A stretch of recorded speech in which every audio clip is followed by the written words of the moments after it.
शिला पर राम नाम लिख दिया, शिला पर नाम लिख दिया, शिला पर होई गई सेना पार लेकर नाम तेरा, होई गई सेना पार लेकर नाम तेरा, होई गई सेना पार लेकर नाम तेरा, होई गई सेना पार लेकर नाम तेरा।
कि पिता के घर में शरीर त्याग दिया।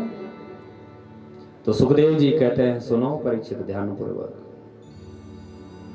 जब दक्ष को प्रजापति घोषित किया, प्रजापति जब दक्ष को पद मिला तो अहंकार में अकड़ता हुआ एक दिन समस्त देवताओं ने, ऋषि समाज ने, देव समाज ने, मनुष्य समाज ने हरिद्वार कनखल में दक्ष के स्वागत के लिए बहुत बड़ी विशाल एक सभा बिठाई। उस सभा में स्वयं भगवान नारायण, स्वयं कैलाशपति भगवान शंकर, स्वयं विधाता ब्रह्मा भी थे। जब दक्ष प्रजापति घोषित हो गया तो लोग स्वागत करने के लिए खड़े हो गए, फूलों की माला लेकर के सब लोग अपने स्थान से खड़े हो गए, लेकिन ब्रह्मा जी खड़े नहीं हुए। ब्रह्मा ने कहा, अरे आज यदि मुख्यमंत्री बन गया तो क्या हुआ, है तो मेरा ही बेटा, मैं तो इसका बाप ही हूं। ब्रह्मा जी ने बैठे बैठे मन से स्वागत किया। बगल में भगवान नारायण बैठे थे। नारायण ने भी जब देखा, जब ब्रह्मा का बेटा है तो मेरा तो पोता है, मैं भी क्यों उठाऊं। ब्रह्मा और नारायण के बीच बैठे थे भगवान शंकर। अब भगवान शंकर ने कहा, ना तो पितामह ब्रह्मा उठे ना नारायण उठे, अब मैं बीच में नंगा धड़ंगा कहां उठूं। हमारे तो ससुर जी हैं, लेकिन हम मन ही मन प्रणाम कर लेते हैं। ससुर जी का स्वागत भगवान शंकर ने मन ही मन बैठे बैठे किया।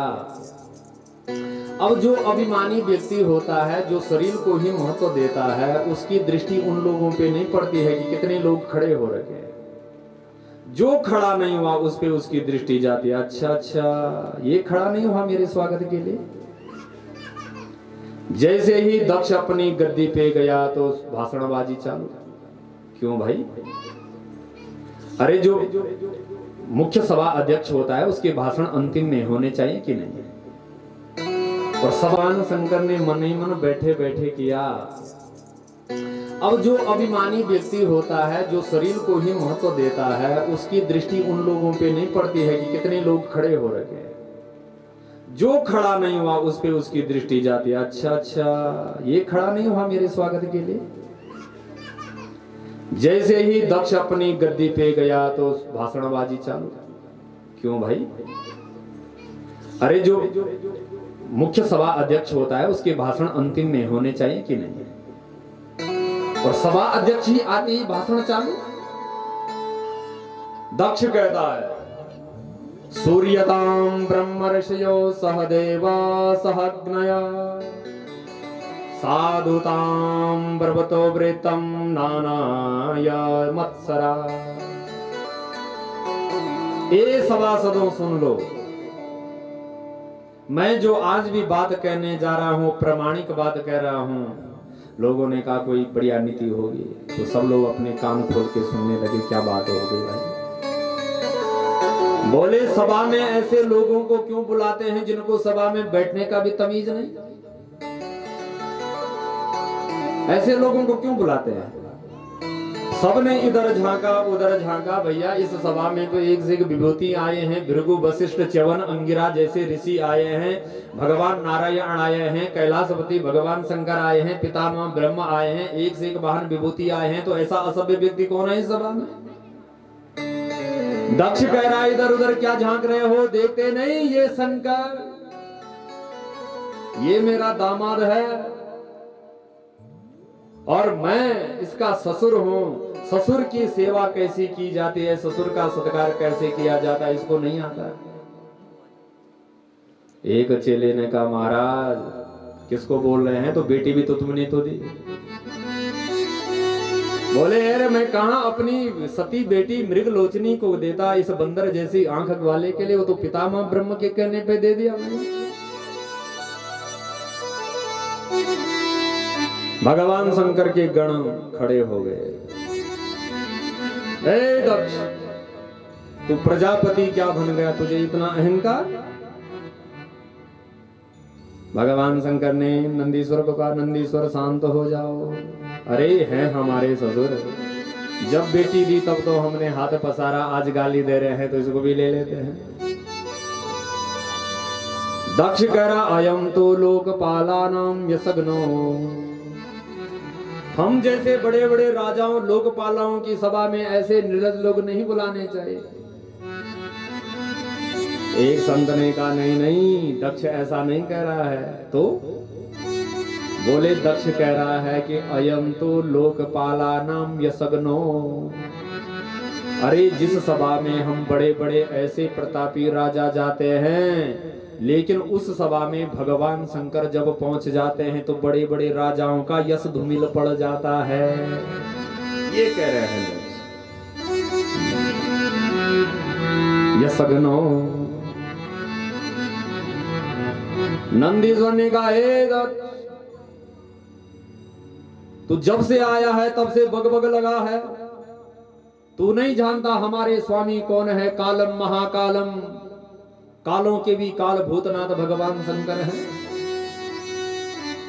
भगवान शंकर ने कहा नंदीश्वर शांत हो जाओ। नंदीश्वर ने कहा सुनो प्रभु, हमारी मालिक की निंदा हो रही हो और हम सुने, ये शोभा नहीं देती है। हरि हरि निंदा सुने जो काना, हो ये पाप गौ घात समाना। अरे शास्त्र बोलता है कि जो अपने स्वामी की, अपने मालिक की जो निंदा सुनता है उस पे गौघात के समान पाप लग जाता है। निंदा करने वाले की जीभ खींच दो, यदि तुम्हारी सामर्थ्य नहीं है तो उंगली डाल के चल दो।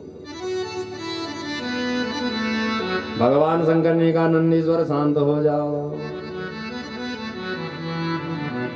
नंदीश्वर भृगु मुनि जो वहां थे उन्होंने दाढ़ी पे हाथ मचलाए और कहा हे नंदीश्वर, मैं तुझे श्राप देता हूं कि तुम शंकर के जितने भी भक्त हैं सब पाखंडी हो जाए। नंदीश्वर ने कहा हे भृगु ब्राह्मण, मैं भी श्राप देता हूं तेरे जैसे ब्राह्मण सब भिकमंगे हो जाए। भगवान शंकर ने कहा अरे राम राम, यहाँ स्वागत समाचार चल रहा है कि साप समारोह? कारण मैं ही बना हूं। अपने गणों को शांत किया और कैलाश को प्रस्थान कर गए भगवान शंकर। और यहाँ पे भगवान शंकर ने शांति का परिचय दिया। दक्ष को ये बात चुभ गई। कुछ समय बाद दक्ष ने कनखल में एक बहुत विशाल यज्ञ करवाया। यज्ञ में सबको बुलाया लेकिन शंकर को नहीं बुलाया। आज प्रातः 4 बजे से ही कैलाश से सब देवताओं के विमान गड़गड़ाते हुए जा रहे हैं। सती मैया सोच रही है भगवान, मैं सुबह 4 बजे से देख रहे हूं सब के विमान जा रहे हैं, आखिर कहां जा रहे हैं? सती मैया से नहीं रह गया। एक देवांगना से पूछ लिया, बहन कहाँ जा रही हो? बोले, अरे बहन सती, तुम अभी तक ससुराल में हो, तुम्हें नहीं बुलाया, तुम्हें पता नहीं है, तुम्हारे पिता के घर में इतना विशाल यज्ञ और तुम देखो तो यहीं। सती मैया को अब सोच, हे भगवान, मेरे पिता के घर में यज्ञ और मुझको पता ही नहीं। बोले, हाँ हाँ बहना, मुझे पता है, तुम चलो, मैं अब ले आई। अब सती मैया को चिंता हो गई कि मेरे पिताजी ने यज्ञ करवाया और मैं सबसे बड़ी बेटी हूँ, मुझको नहीं बुलाया, क्या बात होगी? चलो भगवान शंकर से पूछती हूँ। भगवान शंकर समाधि में बैठे हैं, सती मैया डरती डरती जा रही है और पांव को दबाने लग गई है। भगवान शंकर ने आंखें खोली, सती कहो क्या बात है? बोले, कुछ नहीं सरकार, पतिव्रता नारी का धर्म होता है अपनी पति की सेवा करना। भगवान शंकर ने कहा, वो तो मैं देख ही रहा हूं, लेकिन आज ज्यादा ही सेवा निभा रही है, क्या बात है? तो माताओं की वैसी आदत होती है, अपनी मायके की बात अकड़ करके बोलती है कि मेरे मायके वाले ऐसे हैं, लेकिन आज सती की भाषा बदल रखी है। आज सती कह रही, महाराज कुछ नहीं, प्रजापति ससुरस्य सांप्रातं निर्मयोपितो यज्ञ महोत्सव किला। आज सती मैया ऐसे नहीं बोल रही है कि मेरे पिता ने यज्ञ किया है। प्रजापति ससुरस्य, आपके ससुर प्रजापति जो बने बैठे हैं, उन्होंने आज यज्ञ, विशाल यज्ञ करवाया है। तो भगवान शंकर ने कहा, वो तो हमको मालूम है, तो तुझे क्यों उतावली हो रही है? बोले, सच बोले भोलेनाथ, हम हैं 60 बहनें, सबसे बड़ी हूं मैं, तो उस यज्ञ में मेरी 60 बहनें आई होगी, यज्ञ का बहाना हो गया, मिलना भी हो जाएगा। जब से हम बहनें ससुराल गई है तब से आज तक नहीं मिली है। तस्मिन् भगन्यो मम भर्तर्भि स्वकीय ध्रुवं गमी सती सुहिच्छवः। इसलिए छोटी बहनों से मिलना हो जाएगा। भगवान शंकर ने कहा, सती क्या कोई पत्र आया था, कोई बुलावा आया था? देख सती, मैं जानता हूं कि पिता के घर में, गुरु के घर में, मंदिर में, कथा में बुलावा की आवश्यकता नहीं है। जब चाहो चले जाओ, जब मर्जी तब जाओ। लेकिन यदि कोई द्वेष है तो चाहे पिता का घर क्यों ना हो, वहां नहीं जाना चाहिए। आवत ही हर से नहीं, तुम्हारे आने से यदि किसी को हर्ष न हो रहा है तो मत आओ। आवत ही हर से नहीं, नैनन नहीं सने, तुलसी तहां न जाइए, चाहे कंचन बरखे में। इसलिए सती, मेरा कहना मान मत जा। आज भगवान शंकर ने सारी घटना सुना दी कि तुम्हारे पिताजी हमसे तब से द्वेष करते हैं। सती को आज पता लगा तो सती ने कहा, महाराज ये तो नातादारी रिश्तेदारी में थोड़ा बहुत होता रहता है, मैं अपने पिता को समझाऊंगी, तुम भी चलो। सुखदेव जी वर्णन कर रहे हैं, परीक्षित, भगवान शंकर ने आंखें बंद कर दे, सती जो तेरी मर्जी सो कर ले। सती मैया पांव दबाने लगे, स्वामी कम से कम मुझे जाने की तो आज्ञा तो दो। सती मैया थोड़ी देर रास्ते तक चली जाती है, बाहर तक, फिर लौट के आती है कि नहीं नहीं नहीं, बिना उनकी आज्ञा के नहीं जाना चाहिए। फिर लौट के आती है। जब सती जाती है तो भगवान शंकर आंखें खोल देते हैं, सचमुच चली गई होगी का। जब लौट के आते हैं तो आंखें बंद करके बैठ जाते हैं। सुखदेव जी वर्णन कर रहे हैं, परीक्षित यूं कई बार नौक झोंक होता रहा। अब की बार सती मैया ने दृढ़ प्रतिज्ञा कर ली, स्वामी मैं तो चली अब। जब सचमुच सची जाने लगे तो भगवान शंकर ने कहा, नंदीश्वर जाओ, सती को कनखल अपने पिता के घर में पहुंचाए आओ। सती मैया चली। वास्तव में सती का न आने का यदि दुख था तो केवल मां प्रसूति को था। कितना बड़ा यज्ञ, इतना भव्य, और जो मेरी बड़ी बेटी है वो नहीं आई है। लगता है मेरी स्वामी की बुद्धि क्यों मारी गई। आज तक जो बहनें, देखो, जो बहनें बड़ी दीदी को दंडवत प्रणाम करती थी, पांव छू करके प्रणाम करती थी, जब बहनें मिली तो हंसने लगे, व्यंग्य करने लगे। देखो, समय बदलते कोई देर नहीं लगता है। समय कब बदल जाए, मन कब बदल जाए, कोई पता नहीं। बहनें भी सती को देख करके हंसने लगी। सती ने इनकी बातों पर ध्यान नहीं दिया, चलो मेरी छोटी बहनें, कोई बात नहीं। सती ने कहा, जब तक मेरी मां है, और माताओं का तभी तक मायके में अधिकार है जब तक उसकी मां है। मां, अभी मेरी मां जीवित है। मां का हृदय तो देखूं मैं, मां का हृदय क्या बोल रहा है। सुखदेव जी कह रहे हैं, राजा परीक्षित, वास्तव में सती का न आने का जो दुख था वो केवल मां प्रसूति को था। सती को जब आते देखा तो दौड़ पड़ी प्रसूति मां, गले से मिली, क्षणों तक रोती रही। सादर भले ही मिली एक माता, भगनी मिली बहुत मुस्काता। सादर भलही मिली एक माता, भले ही मिली एक माता।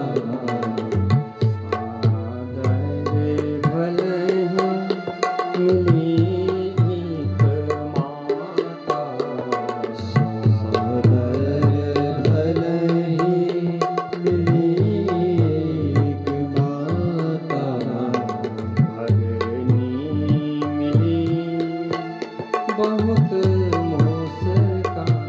भगनी मिली बहुत मुस्काता, भगनी मिली बहुत मुस्काता, भगनी मिली बहुत मुस्काता। सादर भले मिली एक माता, सादर